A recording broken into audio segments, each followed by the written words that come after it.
offer in the Stars Align. So today we've got Vani. Vani is a coach who helps in Joy Coach. Maybe Vani can share with us what you used to do before you decide to be a coach. I'm a teacher turned coach. So I've been a teacher for the last 21 years. Wow. Yeah. So has coaching always been something from the start, or it was only in recent years that you enjoy or decide to move into this path? I think coaching kind of found me. In 2021, my father was actually battling stomach cancer. So when I looked at all the challenges I was having, I was asking myself, what is the purpose in life? Wow. And then, like the universe always, sends the teacher when the student is ready. Yeah. This soul purpose certification popped up, and I just decided to do it. Wow. So that was the start of my coaching journey. So how long have you been teaching? 21 years. Wow, 21 years. So I understand it's to leave that comfortable safety net in order to move into something freelance. What was the struggles or the mindset that you had to adjust while making this transition? I think I started in 2021, so that is when all these fears start to come. Like you start to think like, why leave teaching? It's so stable, you're doing well, you're good at what you do, so why should you give it up? Yeah. So I think it's like 3-year journey to kind of let it go. And I think for me, because the defining moment, I started when I lost my father, right? And then the moment where I decided to really quit is when I lost my uncle. Oh, no. So he's my youngest uncle. We lost him to heart attack, Chinese New Year this year. Oh. So when that happened, it was like I didn't need to think anymore. I just felt that life is short. Go and pursue what is calling out to you. And I really wanted to bring this to the rest of the world, like other women, like let's not wait for a better time, because there's no such thing. Yes, no perfect time. Yeah. So I was just in a very a state where I feel like the universe will take care of my needs. Definitely. Yeah. So what was there any blockages or difficulty as you make this transition, whether in a practical way or emotional? I think, of course, firstly, people around you worry for you, because you are doing well, and this is safe and secure job. Yes, correct. And I'm the main breadwinner in my family. So I think everyone wants to support me, but I can sense that they are anxious for me too. Yes. Because they will ask me questions like, will you be able to pay for your house? Your kids are going into post-secondary, and all that. But it's just that I had this calmness in my heart, like the universe will take care of it. Because I think it's 3 years work. If you ask me in 2021, I would have been terrified. Come back. Yeah. So I told myself, what's the worst? This is a question I asked. What's the worst that can happen? True. Right? And then, worst is nothing. I don't really succeed in this mission, and I can always come back to teaching. So I said, no, guys, I'm going to give myself 6 months to 1 year. I'm going to go all in, and I really trust that the universe will provide. Correct. Yeah. So it's just a faith in my heart at that point. There was just a sense of clarity and calling. Wow. Yeah. It was so like the right time. Yeah, and I think at the same time it's like another awakening because of all these circumstances that we didn't anticipate or hope not to happen, but somehow it led us to make us question and make that line even more clear, that vision that we have. So far, how do you feel in this as you started? How have you been feeling? I think it's really like what I believed in now. Whenever I needed to pay, there will be money that flows in. So it won't be, what I had to adjust to is the fact that every 12 there is a pay that comes in. That's a big adjustment. But it's to reframe to say, but I get to be paid many times in a month. Yeah, true. I think that's also so it's just a reframing and adjusting. So like I budget like crazy. So I have a budget properly every month. So it's like, how do I even make this work? Because I don't know when it comes. Yes. But it's really about going with the flow. Like, don't be anxious about it. Yes. It will come at any time, at any amount. So what I started was like an abundance log, because I wanted to see for myself, look, you are getting money. Yes, correct. Yeah, so I felt the abundance log was there for me to record and see that, hey, you are receiving, it's just at different points. So, but it's just that maybe it's really 3 years work. So now I'm like able to just see it and stay calm. I think in 2021 I would have like freaked out, like, oh God. Yeah, so now it's different. Yeah, different. So there's many kinds of different coaching, like some is grief, some is trauma, some is spirituality. For you chose joy. Why joy out of so many different kinds? honestly, it was just calling out to me. Okay, I tried to veer away from joy because in a sense I was thinking it's so intangible. People like those money and cents, right? We're in Singapore. So when I try to deviate, I'll come back to joy. And for me personally, I feel like I coach women, and our joy impacts so many people. It's like ripple effect. When the mother is happy, the children, the husband, and the whole family is happy. Correct. But when the mother is unhappy or frustrated or is in resentment, the whole family suffers. So I have gone through that phase where I'm not at all in a place of joy, and I'm irritated with everybody, and I start everybody's day bad. I. Correct. So I feel like it's such an important mission for me Definitely. to create a community of joyful women. So it starts with us. Yes, it's all about us.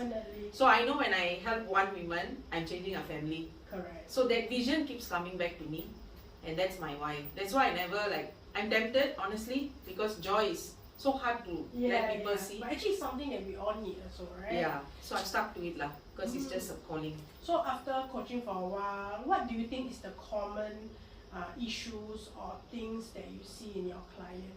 Is there a common theme or pattern that is taking away their joy in your client, or everybody is just different blockage in terms of the joy part? I think for my coaching program, I kind of model it after my own journey. So it first starts with understanding yourself, right? Like you read books like 5 a.m. Club, then you think, must get up at 5 a.m., must do this. But remember, these are all written by men. Yes. For women, it's different. You need to get your child ready. You need That's to a go lot of to work. responsibility. You need to maybe make breakfast. Yeah. And you need to rest. So it's just that you understand your own rhythm first. Like, what is the rhythm that will keep you in a state of joy? What do you need to do? Like, you see, if you go by human design, which is one of the things I do, right? There are generators who have energy throughout. There are projectors who can only do a bit. So if they don't understand themselves, they cannot build a life of joy. So that's why the first part is firstly discovering who are you, how should you operate. Not what the book say, but how your design you is. as a person. Which I think a lot of people forget because there's society pressure, there's parents pressure, and a lot of other things. So first is that. The second one will be this mindset thing will come in, right? We clearly know this is the way to joy, but then the mind will say, because the ego is protecting, we're scared, we're feeling ego fearful. causes fear. So the first part of my program is all inner mastery, discovering who you are, overcoming your blocks, and then the second part to it is connections. Because we are humans, we are not meant to be alone.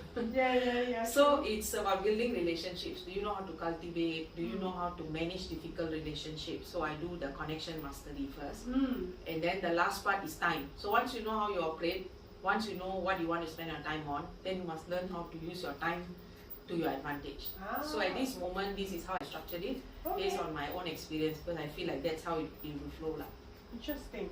So what do clients get when they have coaching with you? What is in the process of it? What do you do in this coaching? So I always start with goal setting, like what exactly. So mine is a 6-month program. So at the end of 6 months, what do they visualize? How do they want to feel? What do they want to have achieved? And so on. So we will actually map out exactly what they want. Then I take them through these 3 areas again: the inner mastery, the time and connection, and they will rate themselves. And then based on that, I will take them on a journey. So far, some of my clients have are making a transition. So they want to start a new business, and they want to have within 6 months I should be able to sell my program. I have someone who wants to create a program for preschool.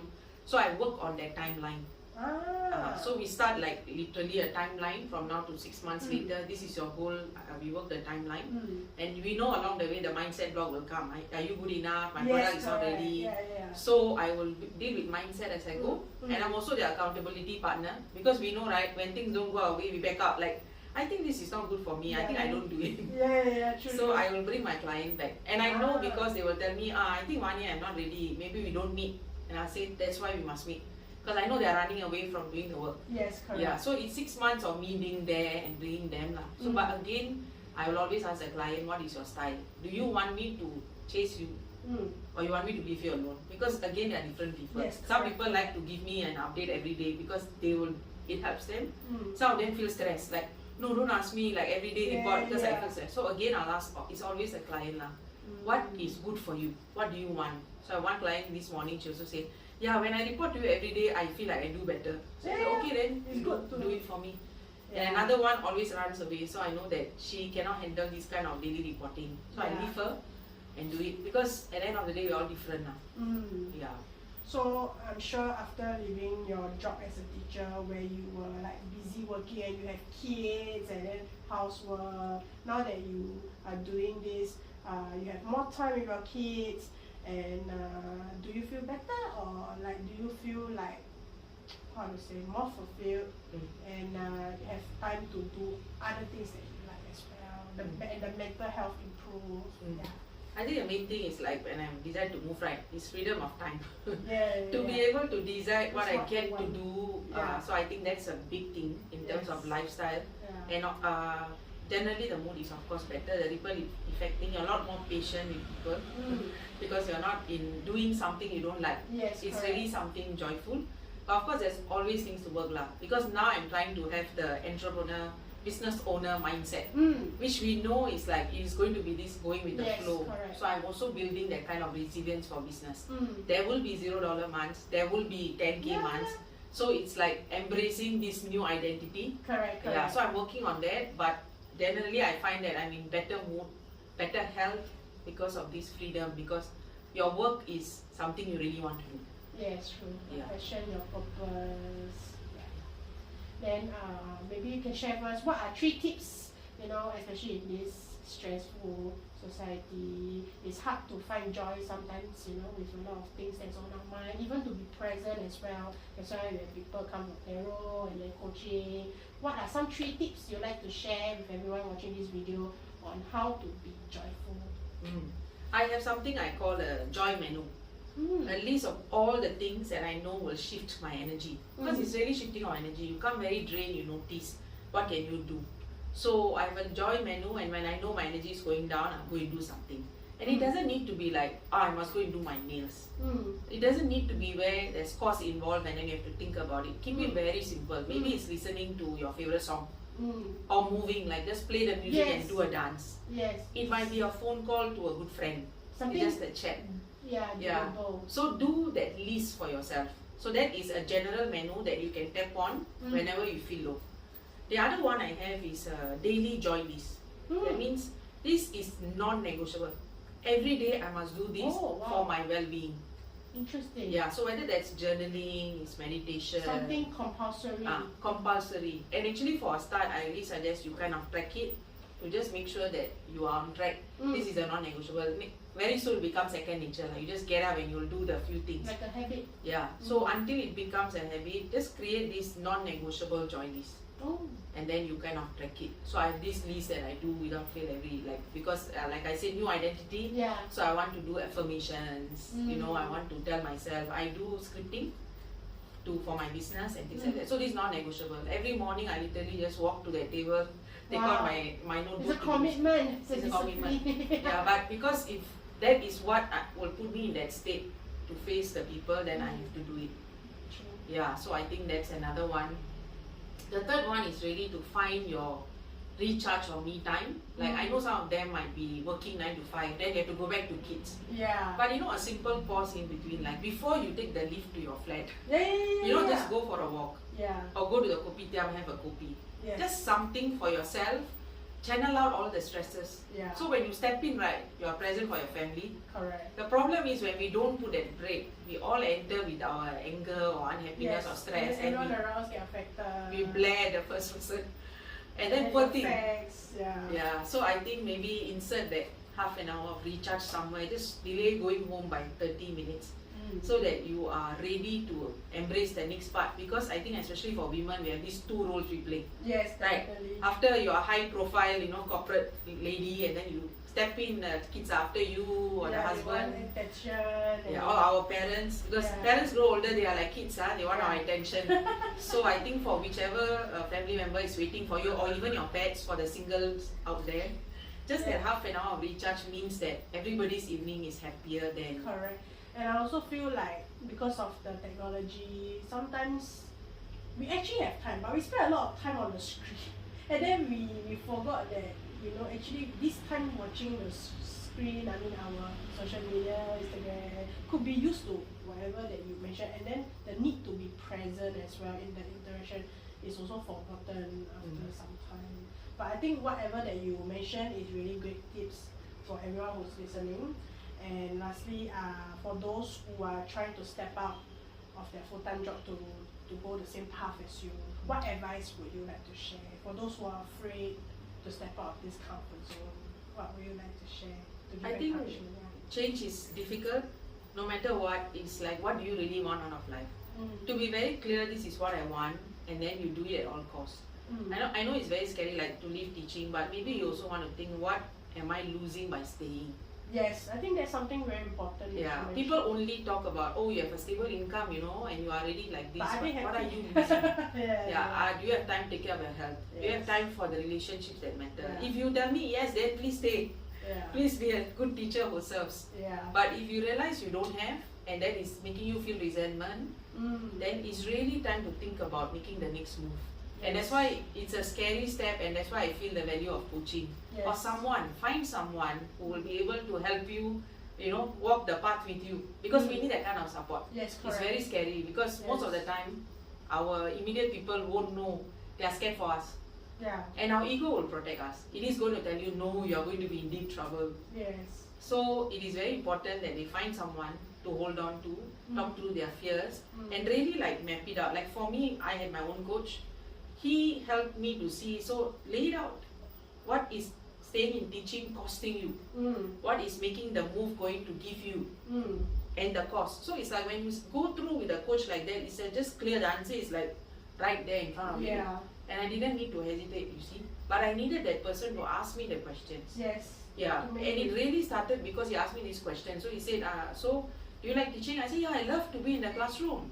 And I love my organization. So he said, okay, if you had a chance to quit, will you quit? I said, yes. Then he said, so strange. You said you're happy, you're good. Correct, but why you suddenly have want to... So that question sparked us into this discussion to, how come I want to quit? Shouldn't be the case, right? If you're happy, if you say you're happy, then you should still feel you want to stay on. Basically, something was missing. So I think many of us like keep our eyes to the good things, and then we just like ignore everything else. So I think it takes effort to come out. It's not easy, I admit, but that's why you need the support of someone else to walk you through. Especially now with everyone having like mental health problem, depression, suicidal. I'm so glad like there's more like therapy or more like coaching or avenue for people to reach out other than just keeping things to themselves, and to remember that joy is also present in small ways. Correct. So thank you for sharing with us. Thank you. And wish you success in your business. Thank you so much. Thank you.